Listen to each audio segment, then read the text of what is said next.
Yo, what's going on, everyone? Welcome to the latest episode of Walking 90. I don't know why I just blinked out there for a second. Damn. Sorry about that. Totally forgot where I was for a moment. Welcome to Walking 90, your bi-weekly USL League One review show. I'm your host, as always, Elliot Barr, and joining me is a guy that team is in a dumpster fire. The coach is being more messier than Kim Kardashian after a breakup with Kanye West. And he seemed to have pissed off the whole state of Michigan. Is there anything else I'm forgetting before I introduce you? I'm sure there's something, but I'm just going to say everyone had it coming. This is also true. They had it coming. It's Mr. Kyle Carr. How are you doing, buddy? I'm good. Otherwise, if I got a whole state and fan base pissed off at me, so be it. It's not my fault that it was their own words, not mine. It is what it Just is. Just vibing. I feel you. You might be wondering, where's our third co-host? She actually is the richest among us. She decided to go to Cincinnati to go watch the USA and Mexico fight. I don't know why, but she decided to go up to that game. She is apparently drunk, having a great time talking to Jermaine Jones. So definitely drunk. Definitely talked to Jermaine Jones. Definitely enjoying life. Can't be mad about that. Can't at all. Vibe it out, Ep. Vibe it out. Kyle, real quick, before we go talk about these playoff matchups, these playoff reviews, everything that's going on with the team of the season, how Union Omaha fans are pissed yet again, how Fort Madison fans are in despair, how Chattanooga fans feel as if something's not going right, and how Richmond Kickers fans are just like, well, thank God that's done. Where do we need to start off with? I think we need to first really focus on this Madison and Chattanooga situation. So, real quick, I try to reach out to the soccer chat guys to figure out what happened and see if they have any indication. They didn't get back to me in time. I definitely did hit them up late. But Kyle, since you are the Madison supporter on the podcast, can you just give us a little background of what happened in that situation? So I'm going to go from what I know. So I don't know everything. Here's what I know happened. I was on the ad board right behind the goal. So I am as close to the field as a fan can be. At the end of the match, there was a corner that came in. Real quick. Oh, my God. Oh, man. we have 1, 2, 3, 4, 5 drunk fans. Well, I was going to say, if the reason why our viewership is down this week. But we're drunk as fuck. Thank you for beating Chattanooga, Kyle. Sorry about Richmond. Fuck Omaha. Fuck Omaha. Chip, I hate you, Chip. I ain't saying it, but I ain't denying it. That, folks, is why USL League One is the greatest league in the world. Shit. All right, Kyle. Going to finish up what you were saying, my friend. Yeah. Well, I'm just getting started. So, yeah, I don't know everything that's going on. So I am going to preface that. So the ball comes in for the corner. Phil Brino makes a save. There's a chaos in the box as Chattanooga's trying to equalize. And then the whistle blows. And I look and I see Phil Brino. He's, blowing kisses to the fans. Just ref blew the whistle. Match ended. Madison wins. And then there was a Chattanooga player, and I think one of Audie Jepson or Justin Succo get into a shoving match. One player shoves.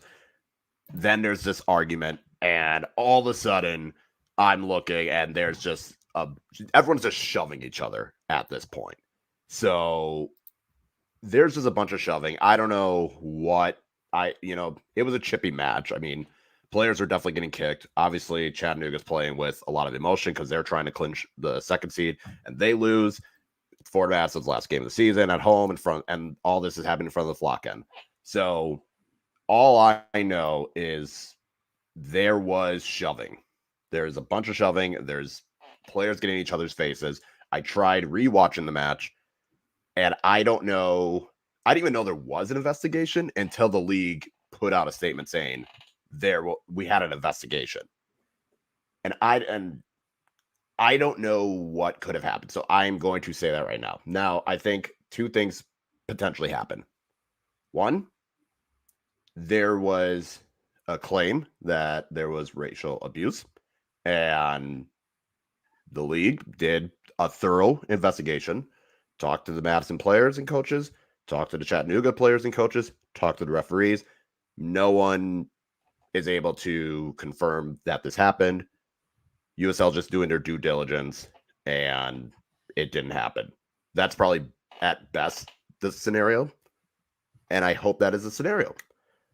On the other side, if a Madison player said something to a Chattanooga player and vice versa, and they are going to the league, and the league they talk to the Madison players in Chattanooga, talk to the Madison and Chattanooga players, talk to the refs, talk to the coaches, nothing is substantiated, nothing is confirmed, I would feel upset, because then there is a player that was racially abused, and neither the opposing team, his own teammates, the ref, or the league believe them. I don't know which one it is. I don't know. I hope it is that the league did their due diligence and made sure that this didn't happen. But I cannot say from my perspective what it could have been, because I don't even know who's said what. All I know is there's chaos at the end of the match. There's a bunch of shoving. And that's really all I know. Could something have happened? I wouldn't be surprised. Like, something could have been said. Possibly, yes. But I mean, if the players on both teams are saying nothing happened, and the refs are saying nothing happened, and they check the audio and video and nothing happened, I have to try and be optimistic that nothing did happen. Maybe there was a lot of swearing and foul language. Sure, I wouldn't be surprised if that happened. But in terms of if a racial slur was said, I hope that's not true. That's really the best I can say about it.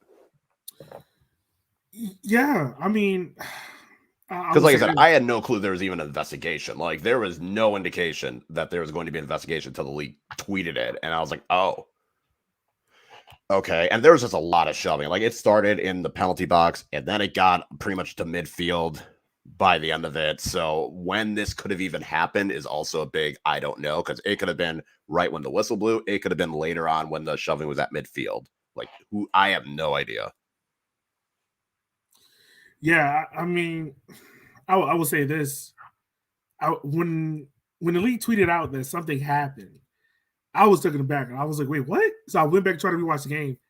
You can't hear it on audio. Only thing you see is really Malloy kind of flexing and y'all picking up y'all goalkeeper. The Chattanooga player seems to be visibly frustrated. There's shoving going on. They're trying to move Malloy out of the way. So it's really hard to tell what happened. So if you know, hey, feel free to share the story. Let us know what this was. First and foremost, as you know, we're 3 Black hosts. We don't condone racism. That shouldn't have to be said. But at the end of the day, it's really sad that someone felt like they were being racially abused. And we hope that those who ever felt that way hope that they know they have people around them to support them. Yeah, I think that's kind of the big part that gives me a bigger bummer is if someone did get racially abused and their teammates aren't even standing up and saying, yeah, that happened. Then it would at the very least give me a better indication of who said what or what happened. But it sounds like even though their own teammates, and it sucks, because if it did happen and their teammates can't even try and defend them, then it's like, well, shit, I feel bad for this individual. Yeah, 100%. 100%. Kyle, are you ready to take a little small break from that? I know that was heavy to open up the show with. I know we gotta go back to our roots. We do. All right. We do. Gotta piss off the fan base. Are you ready to go and talk about this past week's host of games and how depressed and sad I was all at the same time? Yeah, we can go into it because I think we got 2 very different games. Yeah, we did. And I think the games kind of met the vibes of all the teams. I mean, let's start off with Chattanooga, North Texas, 2-1 in extra time. Kyle, I'm gonna be honest with you. I was really scared for Chattanooga. I mean, all of us picked Chattanooga to lose this game, so we'll eat our crow. But we had fair honest. We had fair reasons to believe so. For those who watched the game, know that Chattanooga's boogeyman happened to be North Texas, and I gotta say, when Brian Kamungo scored in the 67th minute, and then the red card happened in 108, I was really thinking, I was like, oh, North Texas is about to steal this. And Julian Gallardes, he scored a winner. He scored a winner in the 113th minute. How many times have we seen that from him? But Kyle, real quick, what was your thoughts watching this game? I mean, it started with an own goal, and I was like, oh, maybe Chattanooga's going to, get themselves together. And then North Texas gets a red card. And for every other team, when you get a red card, normally that is bad news for you. But for North Texas, that doesn't matter. So I'm thinking at some point, North Texas is going to equalize. Like, I don't know why, but it seems like North Texas just plays better when they're down to 10 men. They have that vibe about them, man. They don't care at this point. So vibes and vibes only. Right. As the match got on and then North Texas eventually equalized, I was like, okay, there it is. And this was one of those, I feel like Chattanooga's, the longer this goes, the worse it gets for Chattanooga. And then they got the red card, and I was like, the second yellow to turn into a red, and I was like, oh man, this is the last thing Chattanooga needed. And I mean, they got the goal late, which felt like classic Chattanooga, but it was one of those where it's like, I don't know about this. As the match went on, I was feeling less and less confident for Chattanooga than I was for North Texas. I thought North Texas would have stolen at the end. I was definitely feeling really nervous for Chattanooga just because of the fact of it's that thing of they're starting to let outside things starting to affect them. Like they felt like North Texas was getting chippy and getting into them, and they were allowing North Texas to get away with some stuff. And you could just see it was starting to piss. It was starting to piss Chattanooga. It pissed them off, and also they were pushing high. I don't think I've ever seen Chattanooga play that high up the field. And this is the team that plays high. Like, correct me if I'm wrong, but I think there was one point where really Ramos was almost in the spot of where a CDM normally is. They were that's how high they were playing. It was to the point where I was like, if this was against Tucson, this would be the worst idea you could ever throw out there tactically. But it was enough. But yeah, they were high up the pitch, and they were just in North Texas's zone, which good on them. But I was just thinking, there's no way this is sustainable. No. There is no way they can keep going. And if you look at the average positions on the USL League One map, it confirmed. It was just like, yep, Chattanooga was a lot higher on the pitch than I think we would have expected. Yeah. No. And I also got to say, this game probably had the two hilarious red cards you'll ever see. Lucy's red card, I don't know. I know what he was doing, but the execution was way off. So pretty much he's going to the side and he's trying to shove, I think it's Ortiz or Ricky Ruiz. And you know how you try to throw your shoulder? This man threw his whole elbow into this man's face. And it was like, what? A red card for what?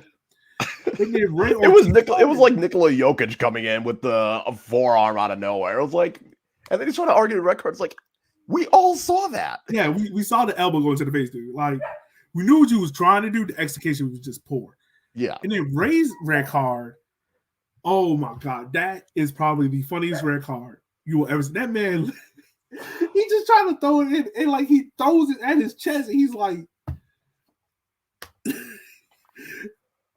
This is when you knew the match was just, in terms of mentally, both teams were just losing it. Because you're on a yellow card. Why would you do something like this? Right. 100%. What at that moment, you don't. There's no point for it. Yeah, no. And I understand, you're trying to throw the ball in quick, or you're trying to draw a foul on North Texas and try to get a spot kick. But the way how the match was going, the way how everything was getting chippy up to that point, you got to know, I can't do that. I can't risk that there. And now he's out for the game against Greenville. And I think he's going to be a key component of them. You know, he's going to be a key part of that team missing out. Yeah. But once again, Mr. Late Goal, Juan Gallardes, pops out of nowhere and stabs North Texas in the heart again. And I think this is the third time he's done this against them. I think that this is probably the second or third time. It's definitely at least the second. Which is insane. It is insane. So, real quick, just to wrap this game, okay, we can move on to the next game that I definitely don't want to talk about. What's your two takeaways from these two teams? What did you take away from North Texas? What did you take away from Chattanooga? I think what I took away from Chattanooga is it seemed they were able to find that late magic that had escaped them / reverted to the mean previously. But I would be concerned for Chattanooga because those are going to be some tired ass legs now. You just played 120 minutes and a grueling 120 minutes. Now you got to go to Greenville, a team that got the rest and basically had almost they had to rest the final week against North Carolina as well. So they've pretty much been on cruise control, coasting, relaxing. And now you got to go and battered, exhausted. And this is exactly why it was so important to get that 2 seed, because you didn't want to go into a situation where you had to, now you played 120 minutes. And now you got to go on the road and play against a team that's had more or less 2 weeks to rest and prepare.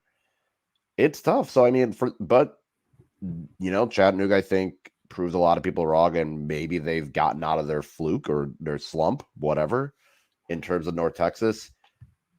Yes, it is. It's going to be weird not having MLS2 teams, but at the same time, North Texas was the only MLS2 team that consistently were competitive.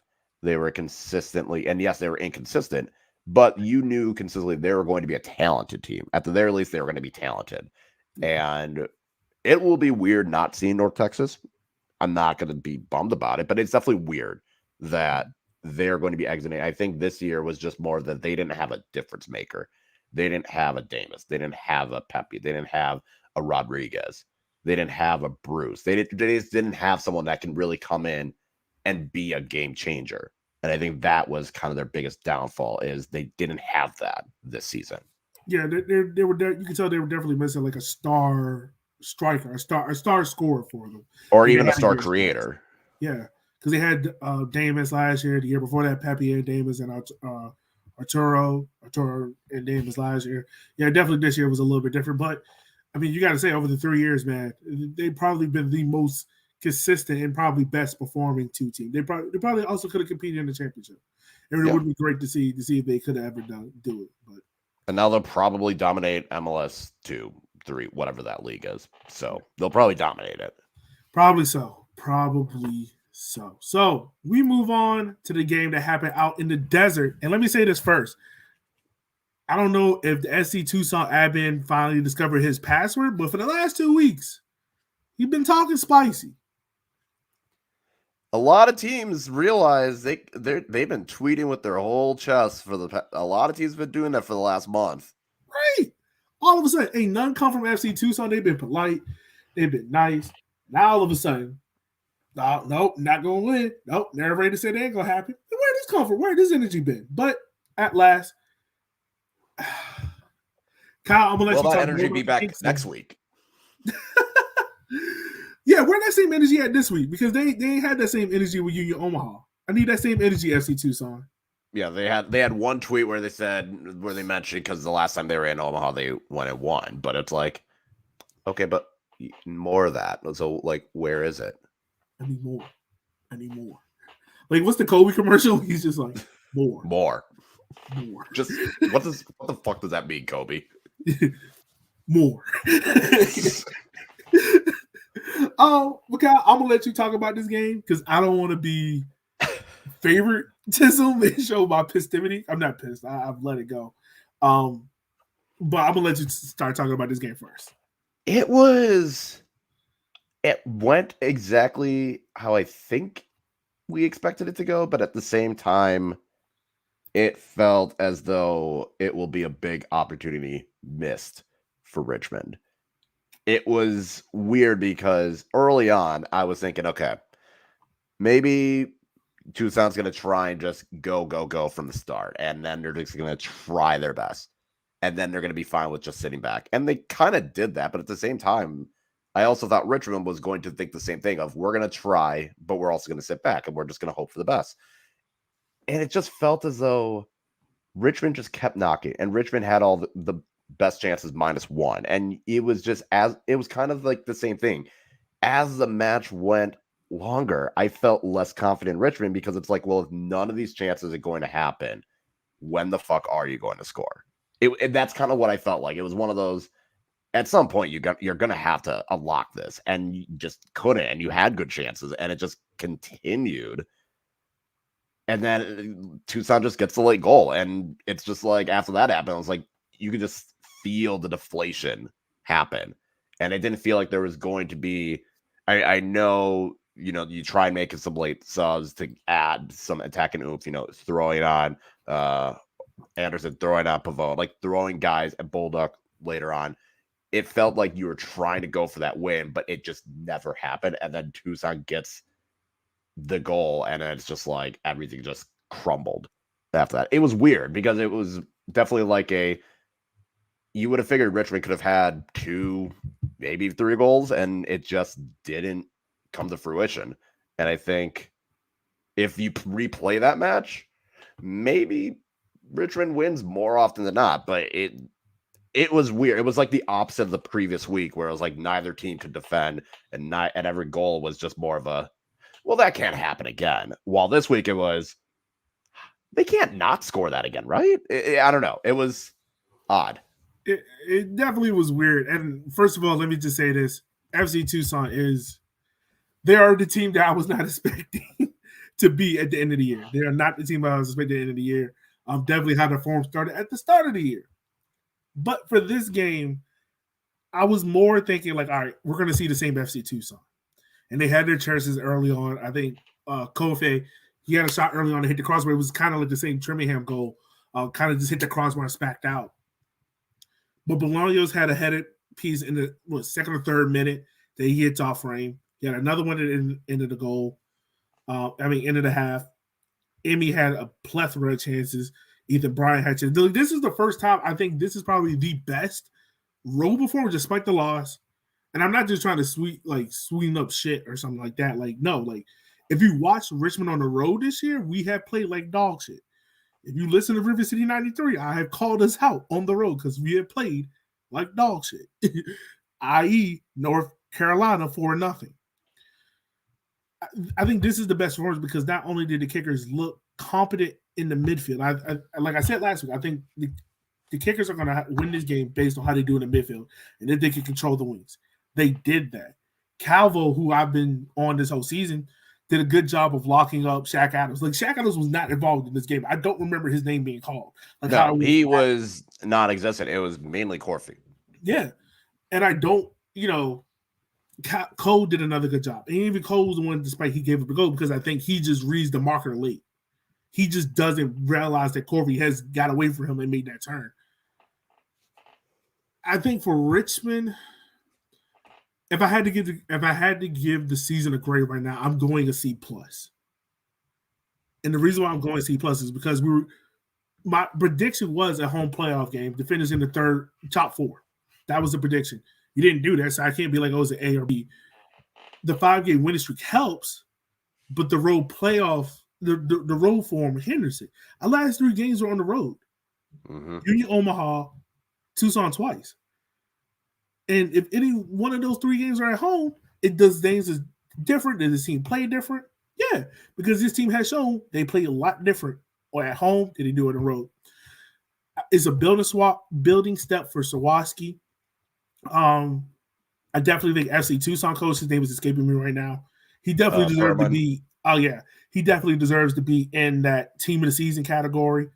I mean, coach of the season conversation. I think Darren Sawatsky could have been in it if the team could have gotten that home playoff game. Are you surprised that Obleda wasn't one of the 3? Yes. I am surprised. Only because I feel like we knew Omaha and Greenville were going to be good. and they were good. I don't know how many people thought Chattanooga weren't going to be good. I definitely wasn't one of them. I thought Oblado was going to get canned midway through the season. And for the fact that he was consistently up there, and yes, they still finished third. I think they surpassed expectations along with Perlman over in Tucson. I thought he would have been one of the finalists, and then that would have caused a lot of salt to happen. Yeah. So I think the biggest takeaway from Tucson is that they can win games either way. They can win games playing F1 style, or they can play games in a roller derby, which they did. They did, like, literally, they took the Richmond approach and made it work. Sit back, soak up a whole bunch of pressure, and then take one pop shot and win. That's all you need in the playoffs. Yeah. I think for Richmond, we're definitely going to talk about this more on our live end of the year show that we're going to do, our first ever live show. So make sure you watch that. I think the thing for Richmond is definitely there are some question marks in some of the positions, but I think this is a positive step going forward. First playoff game in, I believe, 5 years. Yeah, 5 years. So it's positive to that. Darren's first playoff game experience. So yeah, it's only time you only can go from here, and we're going to year 3 of Sawatsky, so we'll definitely see. I would say for Tucson, it's definitely maybe they have the ideas and they're executing their ideas somehow, which is good. I think for Richmond, you probably need one more. If you could bring back most of the defense, you need one more attacker. Yeah, and we'll see how that goes. We'll definitely see how that will be ebb and flow. So after that, we're going to wrap up with that. We're going to go into some of these awards, talk about, have that great discussion. We might burn some shit down.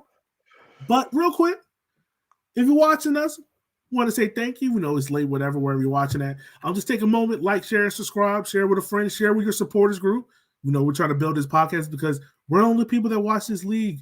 We're the only people that covers this league. Yet the league don't want to ask us who should be in the team of the season. But that being said, if you got any award finalists. Yeah, right. If you got any questions, throw them in the chat. Put them out there. We'll make sure to answer them during the podcast and everything like that. Share the link to your supporters group. Have them hop on. Have them watch the show. Whatever it may be. But, Kyle, with that being said, man, first and foremost, we're going to go do a couple of these awards. We got my guy, Emiliano Terzaghi, winning player of the month. What do you think about this? Do you think it's fair? Do you think someone else might have missed out? Oh, boy. Yes, I think it's fine, considering the amount of goals, considering everything. And maybe it is because Omaha had 2 players that were in contention and they split the votes. Okay. I get it. But here's what I will throw with that. Devin Boyce got the most fan votes, which makes sense. That carried 33% of it. The league voted Terzaghi. That was the difference maker. I don't know. And it seems like Terzaghi got all of the votes. So that tells me, I don't know. Again, whatever that means. And does Devin Boyce and Evan Conway both being there possibly hinder them? Probably. I still don't. It's not like this is, if it was Josiah Trimmingham, for example, and he had been on there and won the award, I would, first of all, laugh. But then that would be more of an argument. But it's like Terzaghi had a good month. Like, he had a decisive month where he was scoring game-winning goals left and right. He had 5 goals in the month of October. Like, it's not like he didn't have a good month. Right. That's the thing about it. Like, you Omaha fans, I understand you want to take every award every month, whatever it may be. You can't be mad about this month.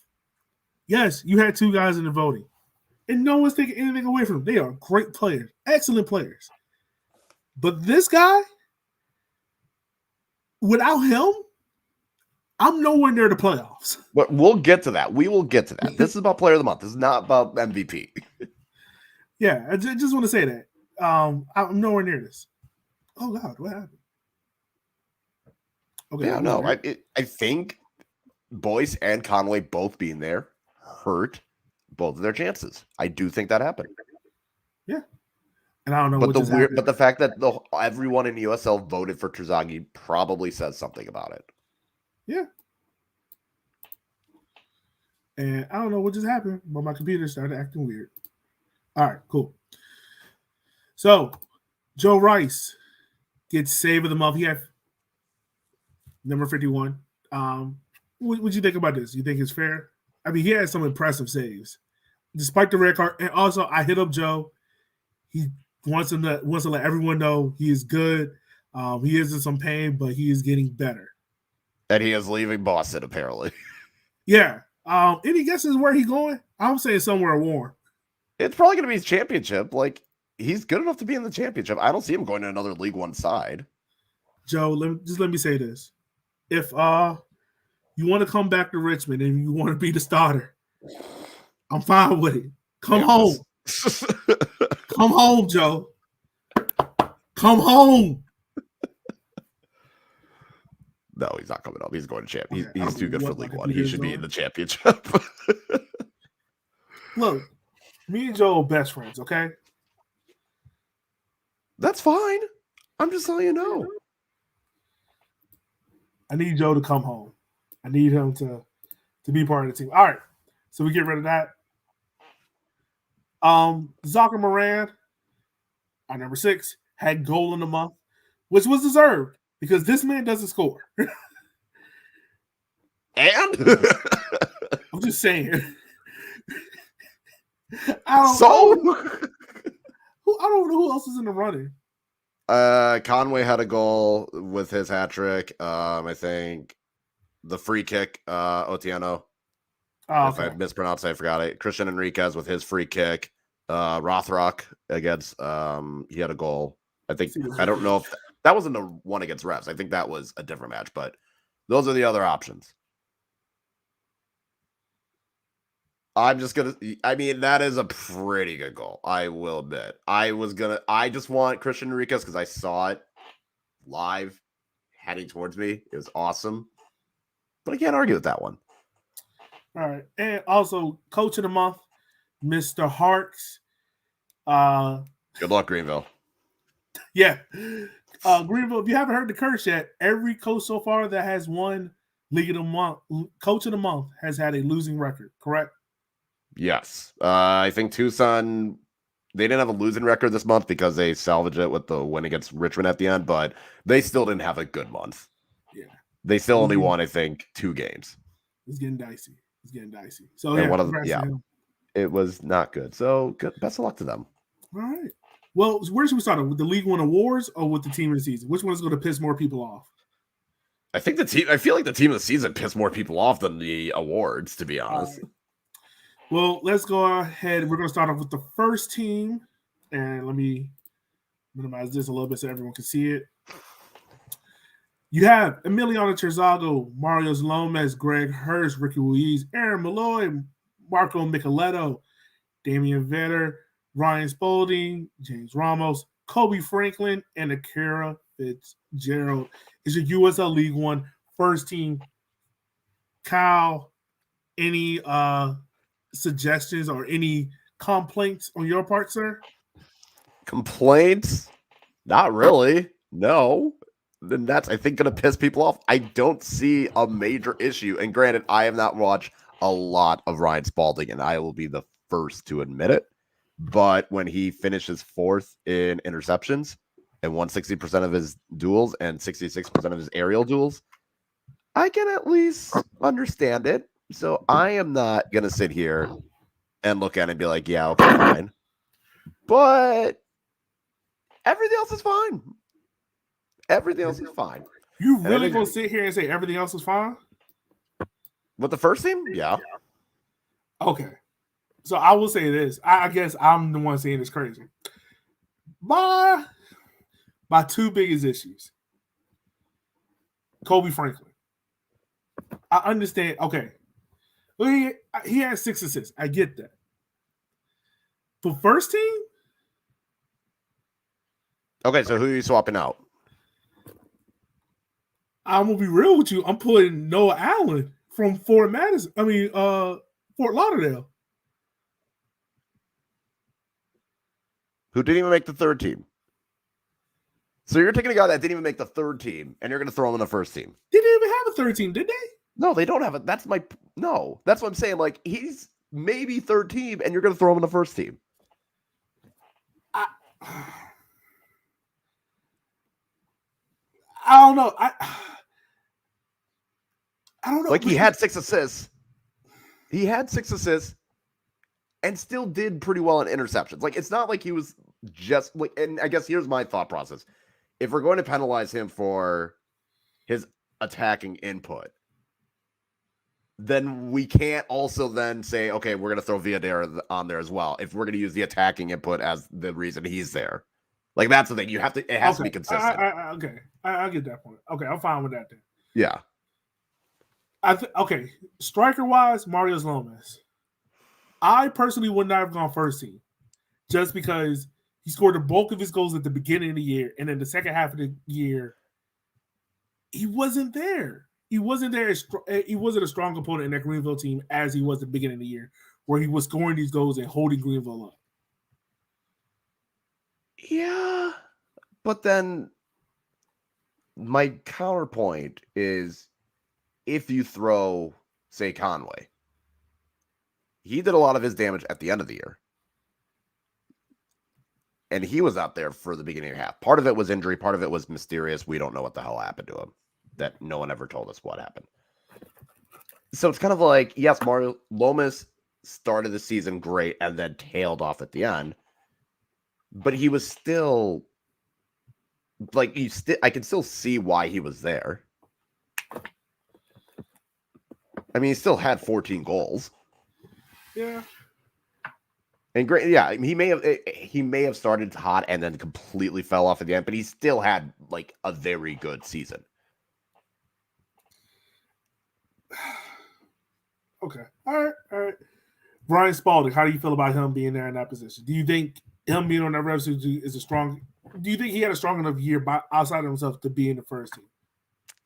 Not really, no. But I will also admit I have not watched much Revs 2 when. Like, I've not watched much of Ryan Spalding, so I cannot sit here and be like, well, he shouldn't have been in because I don't think he was that good. I legit did not watch enough of him to be like, no, he should not be in.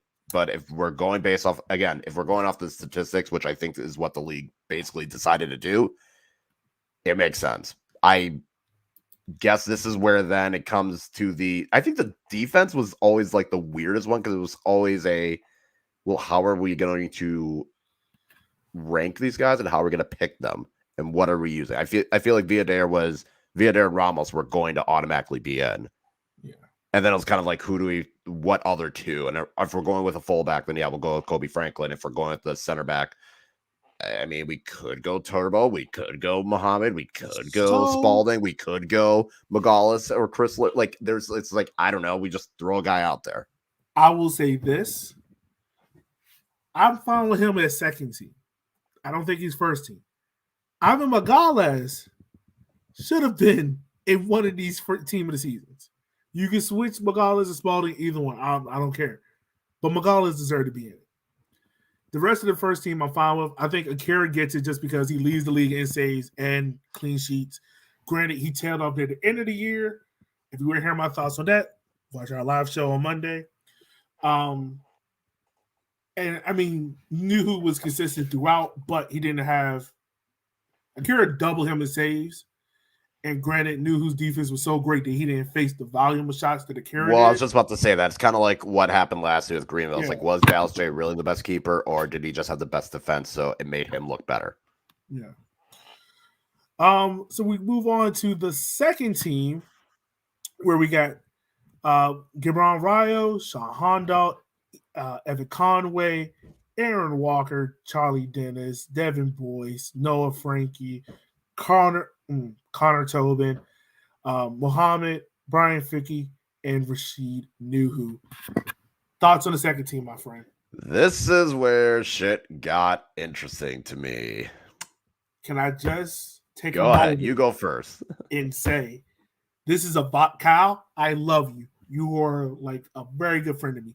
But I want you to know this pick right here is Dobbs. And the only reason why they put that man in the team of the season is because he is retiring and he wanted to do something nice for y'all because y'all team had a shit season. Your coach out here being messy and your team out here flexing muscles in the games. That's the only reason why they put this man in second team. They ain't no other choice. Are you done? I'm done. I just wanted to let you know. I get where someone can make the argument. I said this on Twitter. I understand if someone could make that argument, and I understand in terms of statistics why he is there. It is one of those where it's like you can say he doesn't deserve to be there, and I'll be okay, yeah, fair. But I also see the statistics. I see what the hell that back line was, and I'm like, you know what? If we're going off of impact, I'm still gonna ride with Turbo, and I feel like I still got to ride with the guy. Even if he is probably leaving, it's going to be unfortunate. But yeah, it's one of those where it's like, yeah, okay, fine, I get your point, but I'm sticking with it. I will stand on that hill, and this is when people get pissed off at me. I just don't see it. I just don't. Like, don't get me wrong. He was the most. Is it worth being the second team of the season if you're the most consistent player in a bad team? Case in point, Richmond Kickers 2019. Joey G, the most consistent player in a terrible Kickers team, and I don't even think he made team of the season. Or I can't remember if he did or did not. I would have to quickly look that up. But it still goes to the point, like, is it worth being like? Is this more of just like, all right, you were on such a bad team that we have to put you on there because you were consistent enough? I mean, if they really wanted to do that, then they would have thrown a North Carolina player out there. Like they could have thrown more. Like they could have easily have thrown that. So let's see. The fourth team was Tucson. No, it was Chattanooga. Yeah. The fourth team was Chattanooga. No, Chattanooga. The first team. Well, yeah, my fault was Tucson. My bad. Yeah. I mean, the thing with Tucson, it was like they just had, and that's where you can maybe. The problem with Tucson was there was not other than Charlie Dennis, they didn't have a standout player, and I think that is why they didn't get as many Team of the Year selections because it was a more balanced approach, and Charlie Dennis was kind of the one that made it tick. Well, and also, like we always say, FC Tucson admin, I need more. Look, Charlie Dennis is an amazing assistant. If people don't remember, he started off in what, Tormenta? He was in Tormenta. And he was, 2019, he was in Tormenta. Yo, just real quick, just think about what that midfield would have been if it was now. Charlie Dennis, Marco Micheletto, Neil Vignos. That possibly might have been the best midfield. And I'm looking at the forwards for 2019's Team of the Year. Oh, my God. Joey Gargano wasn't first team. He was? Okay. I can't remember. Yeah, they listed him as a midfielder. Because the forwards were Stephen Beattie, Damas, and Perusa. And then Joey is listed as a midfielder with Moshe Bani and Arturo Rodriguez. And then the second team forwards were Jordan Jones, Pepe, and Paulo Jr. God. Whew. Yeah, that 2019 USL Team of the Year. I feel like they were just fitting people anywhere. Oh, they were just throwing dudes out there. Yeah, like that was we just need to throw dudes. Yeah. Was Cole Seiler really that good? Huh. He was on the first team.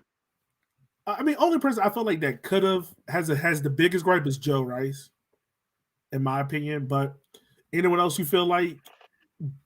I feel like Juan Galindrez from Chattanooga probably feels a little hard done. I think it was a little hard on him that he was not in there. I mean, Noah Allen is another one that I think is one. George Acosta, I think, is another player that can, say like, hey, like, I was here. He was leading the league for an assist for a long time. Yeah. So yeah, most definitely he's one. So yeah, maybe at the end of the year we might do our own team of the season. Who knows? Are you trying to get us to another shit show? 20 notifications by 11 p.m. night? That's fine. I'll meet these motherfuckers. Fine, I'm hitting send and I'm going back to being a family man. I hate you, Kyle. Just like with most things in life, I will throw some chaos. I walk away from my phone and I come back and then I see what I created. Right. There it goes. Anything else on that before we move on to the player awards? No, it would have been funny if they had picked a manager to like first team manager, second team manager. I think that would have been hilarious if they had done that. Oh god. If Jay Mills didn't get first team, everything would have gone. I just need that to be messy. All right, let's start off. Goalkeeper of the year. We got Akira Fitzgerald, Rashid Nuhu, Joe Rice. Who do you think wins goalkeeper of the year? It'll probably be Nuhu because based off of how the league has given this award in the past, it goes to the goalie on the best defense who also wins the Golden Glove. Based off of how the league operates and has given the award in the past, it will be Nuhu that will get the award. I think it goes to Akira. And that's not even me being funny. I just think it really just goes to him. The man faced 88, saved 88 shots this year, had 10 clean sheets. He played all of one game because he was just like, oh, I'm going to give the young kid a chance against Fort Lauderdale.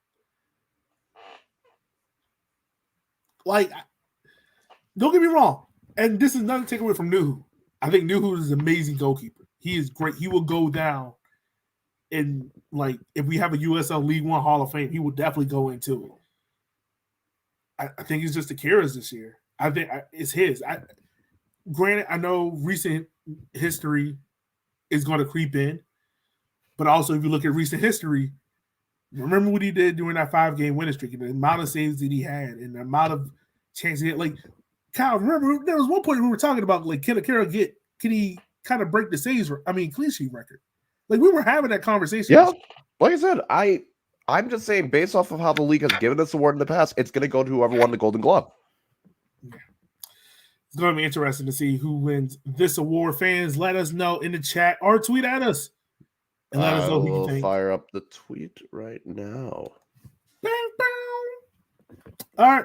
While Kyle's doing that, we're going to move on to Defender of the Year. We have Damian Vader, Jason Ramos, Kobe Franklin.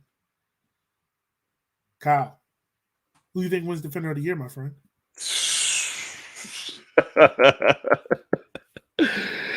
Oh, what if the league just fucks around and give it to Kobe and be like, eh? Honestly, that is what I honestly think the league is gonna do. Like, I feel like they'll give it to Ramos, and this is when because I'm thinking they're probably I think they're gonna go with who was like defender, quote unquote, air quotes, defender. And this is why I think they'll give it to Ramos. I don't know where I'm not sure what their definition of this is. I will laugh hysterically if Kobe Franklin wins it because I don't know what the league will use to justify it, but yeah. But like it is a toss-up between Ramos and Villader. I will give it to Villader. I think he's been the best two-way player in the USL League One. I think he's been the most outstanding player in USL League One. Not most valuable, most outstanding. I think to me personally, I said this to my fans before, for what I've seen watching him, he spends a lot of energy in attack, and there's nothing wrong with that. He's a great player in attack. I think he's misclassed as a fullback. I really think he's more of a wingback / winger. Defensively, I think he's above average. I think attacking, I think he's excellent. I really think he'll probably win the award just because of the offensive output that he had and how much he contributed to that attack. Jason Ramos is a close second. Don't get me wrong, dude is a good defender. Like he's probably the best center back in USL League One. Yes. And I'll be very shocked if he doesn't go to USL Championship next year. But Same with Villader. yeah, I wouldn't be shocked. But I just think it's just Villader's award. I think it's his. Villader. I think Villader is like he is the modern wing back more than a fullback. It's just in a back four, you just have to put him because of who Omaha has in their attack. Yeah. He's too talented not to be on the field. So they just threw him in left back.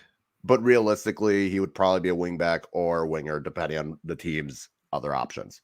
If Villader was in South Georgia, he would be a winger. Yes. But because he's in Union Omaha and is a stack if Villader was in Madison, he would be a winger. He would be your striker. No, I don't want to put that on. He'd be the winger. He'd be a Cal, winger. that man will lead your team in scoring. Be real. All it takes is like 7 goals. Anyway, Cal, you got a goddamn center back and striker. And you know what? That dude was scoring goals. It was great. That was a great time. Craig is messy, okay? Folks, real quick, if you have not listened to what's it called? Talking Flocking? Yeah, Talking Flock, yeah. Listen to him. And just listen to the Craig interview. And listen how messy that man got. I swear I think he was drinking halfway through that podcast. He's woo-hoo. Messy ain't the word. Coach of the year, Kyle. Here we go. We got John Perlman, John Harkes, Jay Mims. I would go with Perlman. I think Obleda should be on there, but I'm gonna pick Perlman because compared to expectations of what you expect, he exceeded those. He took a team that probably most people had little faith in and made them a playoff team, a 4th seed. He did a hell of a job coaching. And again, we've even said they don't have that many standout players. Like Shaq Adams, we thought would do better. And, we liked Shaq Adams. Corfy is a solid player. Dennis is good. Dennis is really good. But it's not like he was working with guys that people know. So the fact that he was able to do that and win and get on a hot streak and get to a 4 seed, and now he's in a semifinal, I give it to Perlman. Because relative to expectations, he did the best job. Yeah. Perlman started but off. I think it really should be coach, Obleda. Right? I really think it should be Obleda. I think Obleda should have replaced Harkes, in my opinion. I mean, he could have replaced either of those two, and it would have been fine. But I truly think Obleda should have been on. No, I think Mims is fine where he's at because of the fact of he held it to expectations, and that's hard to do. That's hard to do when you're consistently 1-2 at the top of the year most of the year. Perlman started off as an intern. I mean, as an interim. Because remember, Tucson had a different head coach. Right. He didn't even have the job. Relative to expectations, he was just the dude that were like, okay, I guess you're taking over. Here you go. Good luck. Right. Harkes, on the other hand, I wasn't too sure about. I'm not sure about him as coach of the year this year. Yes, he did an excellent job of turning that Greenville ship around, but it was more so because they had injuries and that led to poor form. But Harkes didn't do anything spectacular. That 2 seed fell into their lap because other teams were falling down. You're welcome. FC Tucson, on the other hand, at the middle of the year, and the start of the year, everyone would have told you, oh, Tucson's going to be 9th. And here they are going against Union Omaha this weekend. So we'll see for this one. Young player of the year. You got Sean Hondo, Kobe Franklin, Noah Allen. What you think about here?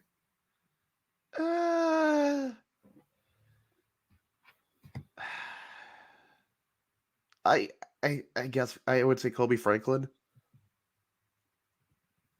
Yeah. So I'm gonna disagree. Like I'm gonna go Sean Hondo. Yeah, that's fair. Like I'm not passionate enough to argue this one. It's like, I mean, the only reason why is because I ended up watching a lot of Fort Lauderdale games because of the fact of how crazy their games were. I mean, they were chaotic. But out of the 3,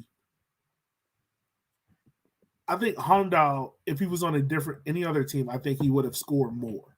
I think the problem with Hamdall was he always had games where he would score 2 goals or no goals.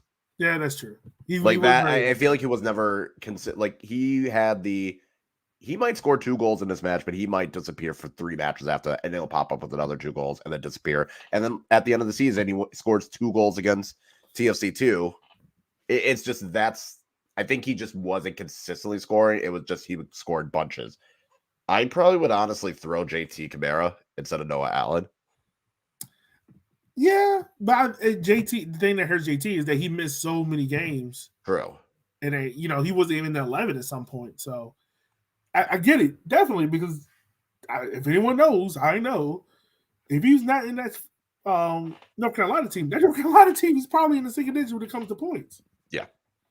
So, yeah, this is going to be an interesting award to see. I mean, all of these 3 are great players. Noah Allen, I would love to have him as a fullback option next year. But, yeah, it's going to be interesting to see. And I think, is this the last one? Yep. Most valuable player. Here we go. I just want to start this with saying if Aaron Malloy wins, I'm going to cackle for days because of the absolute shit show that will happen on the app and how mad everyone's going to be. It would be the funniest shit in the world to me. Just seeing everyone lose their collective shit over it. It would be hilarious. I will just laugh. I'm just going to cackle. I'm just going to laugh. Like, if Aaron Malloy wins it, I'm going to laugh at every single one of you because I know how mad each and every single one of you are going to do. And then it's going to turn into trying to make kid joke. And it's just going to see how much salt. And then Who Gives a Hoot is going to have 9 more months of material to talk about. And it's just going to be funny seeing everyone lose their shit if Aaron Malloy wins.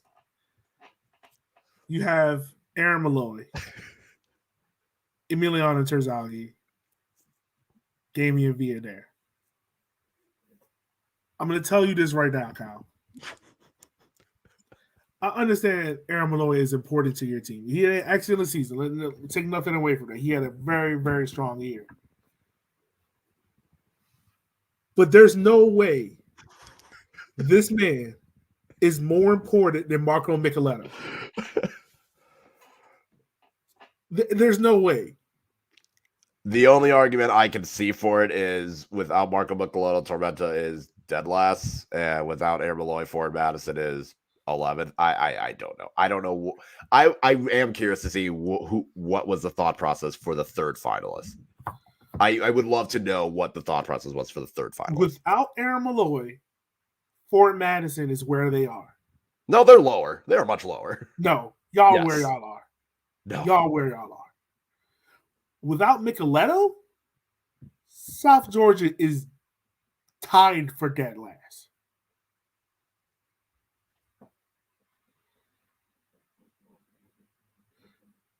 Now, between these two, because I'm not even talking about it. I need that to happen just for shits and giggles. Between these two, between Emmy and Viader, I can see arguments for both. Yep. If you take Viader out of Union Omaha, does it impact Union Omaha as taking Emmy out of Richmond? No. Because if you take Viader out of Omaha, Omaha is probably still a top 3 team. If you take Terzaghi out of Richmond, Richmond is probably closer to Forward Madison in terms of like standings, maybe 8th or 9th range. Maybe even 10th. I don't know. Like, we're talking, like, this is where the most valuable player, it goes to the key word is the second one, valuable. Terzaghi is more valuable to Richmond than Viader is to Omaha.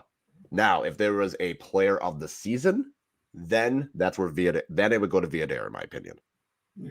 But if you're going valuable in terms of what their impact is for the team, it's Terzaghi. Yeah, I agree with you. I think, speaking as a Richmond fan, I'm going to tell you right now, without Emmy,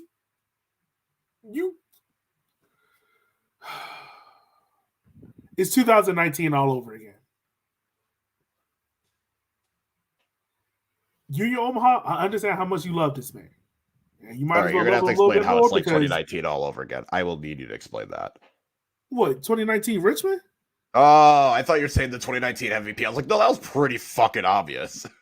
No. 2019 Richmond. Okay. Yeah, that was bad. Without Union Omaha fans would be in there. You better you love them because you only got 2 more games with him because the boy's gone. He gone. I just can't see MVP for him. That's just me. But it take nothing away from him. He's a great player. I just don't need you Omaha fans getting pissy on the timeline in case he doesn't win. Now, if he wins, blow that shit up. Blow the internet up. Blow that bitch up. Just send every moment up. I want everyone to tag me in their angry tweets so I can have a good laugh. That is my gift to you all. Tag me in every angry of tweet. How he won if he wins MVP. I gotta hear it. I will try and do something with Aaron Malloy, and we can just read off the tweets. And that could maybe be some good old content. Like I will find tag me in all those tweets because I'm going to sit and laugh and have a beer and just enjoy my day at how angry everyone gets. Oh, you know who will come from? It's gonna come from them. Oh, I know. And that's gonna be the funniest part about it. And it's not gonna come, it's gonna mainly come from Omaha, but everyone's gonna be pissed and it's gonna be funny. Like Tucson will have a bunch of fans out of nowhere in my mentions about it. Great Value Millwall will somehow find a way into this conversation and be in my mentions about it. Phoenix, hell, we might even get Phoenix Rising in it. It will be the funniest shit in the world. Yeah. Well, it's going to be interesting. All right, Kyle, let's go ahead. Let's talk about these previews about this week's upcoming games. It's going to be fun. It's going to be interesting. So, first game, we got 5 p.m. We got Union Omaha versus FC Tucson. Kyle, what are you expecting from this game, my friend? This is going to either be the highest scoring game in USL League One history, or it's going to be an Omaha blowout. Because Tucson has the strategy and the tactic to win. Sit back, absorb pressure, go on a counter. That is possibly the best way to try and beat Omaha. But does Tucson have the guys to do it? Kinda. I just think their F1 style, like go fast style, isn't going to work on that pitch. And I think Omaha just has more talent. I will say it's a 2-0 Omaha win. I think Tucson has the right idea on how to do it. I just don't think they're going to be able to execute it. All right. So I haven't played FC Tucson. I've seen they can play F1 ball, and I've also seen they can play roller derby ball. Their goalkeeper, I think something has to go into the fact of let me also start off with this. He defended really well. Everything's on Union Omaha. Isn't all the Union all the pressure's on Union Omaha. I think they're the team coming into the playoffs with the most amount of pressure. I think Union Omaha is the team with the lowest expectation, and they are playing with house money. And that's a dangerous team to play. You mean Tucson's with the lowest expectations? I mean, yeah, lowest expectations. Okay, I was like, I don't know how Omaha has the lowest expectations. My fault. FC Tucson. It's late. I'm tired. I think FC Tucson, and I say this is the game plan going into, is pretty much do what you did against Richmond and force Union Omaha's hand and force them to it's a dual-edged sword either way. Because if FC Tucson going to that hella attacking, you're opening stuff to Union Omaha. If you that is a death wish. That is a death wish. If you sit back, you're giving Union Omaha the ball. So Also, it's kind of like death wish. what's the lesser was the better of the two evils? Sit back, force Union Omaha's hand, and frustrate them and get into them. Union Omaha has struggled the most when teams have been physical with them and allowed them to be on the ball, i.e., North Texas, Fort Madison, Richmond to an extent, Chattanooga. So I think that's your best chance of doing that. Can I see FC Tucson pull out the upset? Yes. Sure. Do I think they will? I think if they follow the script I just said, they will. God. Because I know I'll open myself something tweets from somebody if I say this. All right. You know what? Whatever. I got FC Tucson in extra time. Oh. 2-1. I think the pressure gets to Union Omaha a little bit. I think they kind of almost start forcing it, almost like Chattanooga, North Texas. And I'm just saying, this is the first playoff game ever in Union Omaha history. It was the first play. We see what they've done to teams. It is weird that other than Greenville, North Texas, everyone else had their first playoff game in USL League One. Yeah. Like, this is Omaha's first playoff game. Last week was Tucson's. Last week was Chattanooga's. And yeah, it is odd that because 2019 it was 2019 there's 4 teams. One no longer exists. Yeah. And y'all was in it. Yep. 2020 it was no final.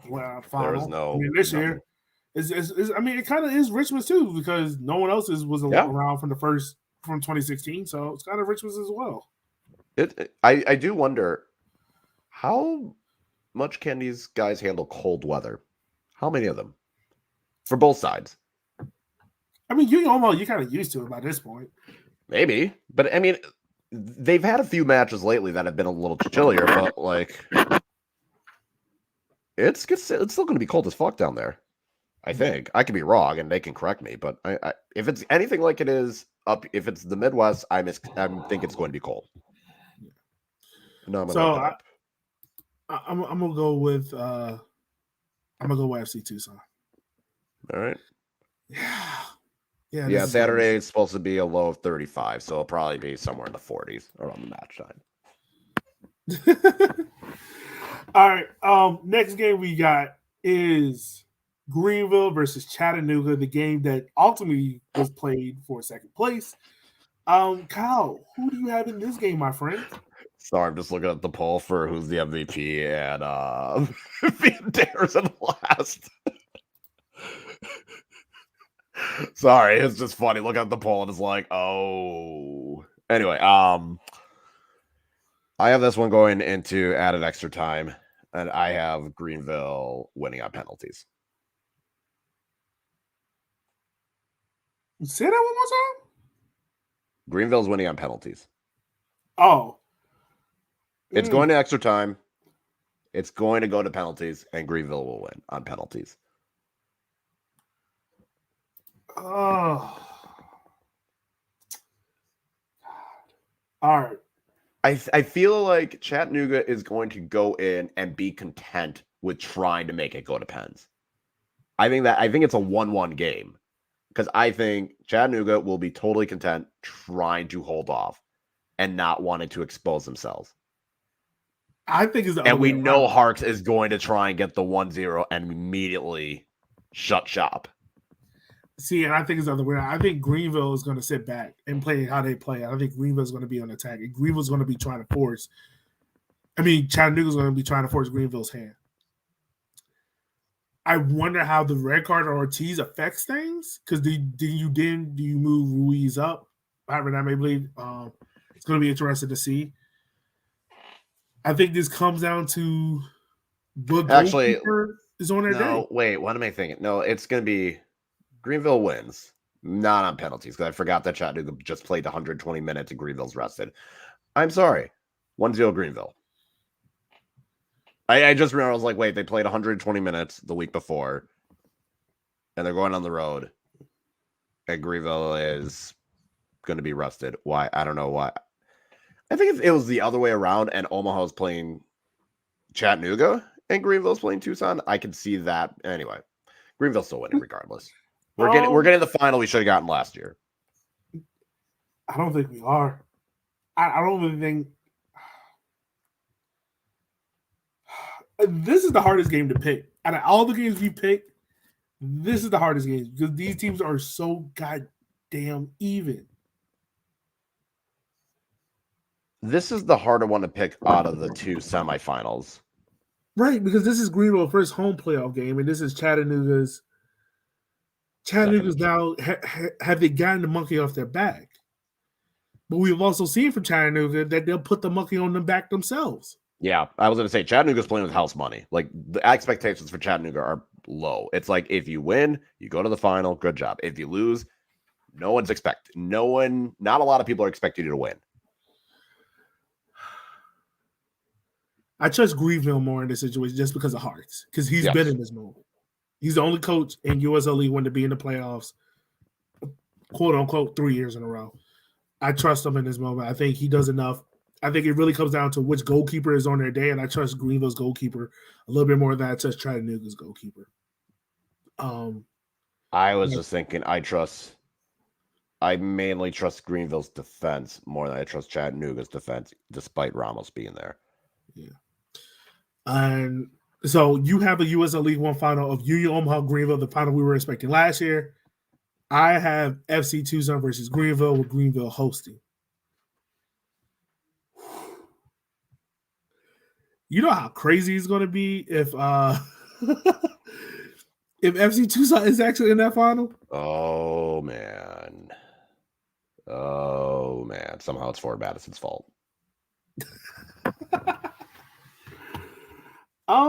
Yeah. Somehow it will be Ford Madison's fault if FC Tucson wins. Don't ask me how. I mean, no, it'll really be Richmond's. We let them get home field and run gunshot over everybody. Well, no, by some way, it's going to be, there's that theory of how a conversation, if it devolves long enough, it gets to Nazis. It's going to be like that, but it just gets to Fort Madison. I got to think of a new name. I got to think of a theory for it, but.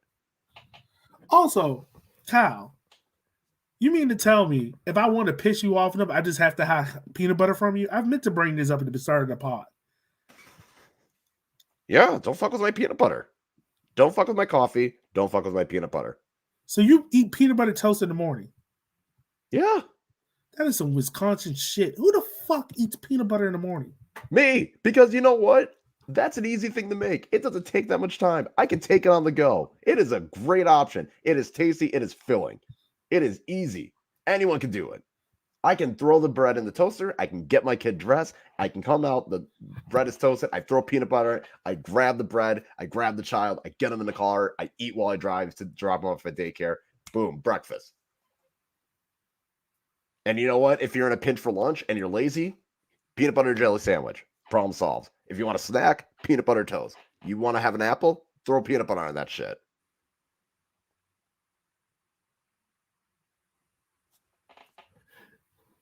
Y'all have a good week, USL.